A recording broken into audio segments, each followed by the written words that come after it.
Hello guys, চলে এসেছি তোমাদের সাথে নতুন একটা ভিডিও নিয়ে। তো আজকে আমি বানাবো পটলের দোরমা। তো পটলের দোরমা বানানোর জন্য প্রথমে আমি পটলটাকে ভেজে নিচ্ছি, তারপরে নুন হলুদ দিয়ে দিয়েছি, তোমরা দেখতেই পাচ্ছ। তারপর আমি পটলটাকে ভালো করে ভেজে নিচ্ছি, দেখতেই পাচ্ছ তোমরা। পটলটা ভাজা হয়ে গেলে আমি এখানটায় নারকেল, লঙ্কা আর আদা একসাথে পেস্ট করেছি, তো সেটা আমি দিয়ে দিচ্ছি পটলে, দেখতেই পাচ্ছ। তো এটা কিছুক্ষণ কষিয়ে নেওয়ার পরে আমি সর্ষে যেটা পেস্ট করেছিলাম সেটা এখন দিচ্ছি, দেখতেই পাচ্ছ।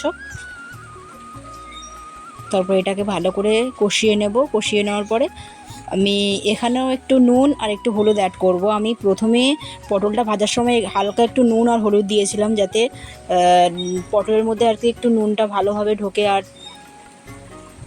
পটলটার কালারটাও যাতে আসে সুন্দর, সেই জন্য ভাজার সময়ও আমি একটু দিয়েছিলাম।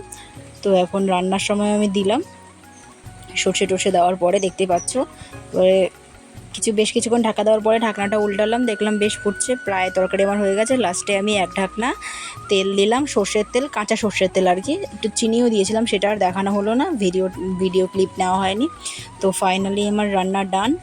তো শেষে আমি দেখাচ্ছি তোমাদের। তো কেমন হয়েছে তোমরা জানিও। টাটা। ভিডিওটা যদি তোমাদের ভালো লেগে থাকে তাহলে অবশ্যই একটা লাইক আর একটা শেয়ার করে দেবে।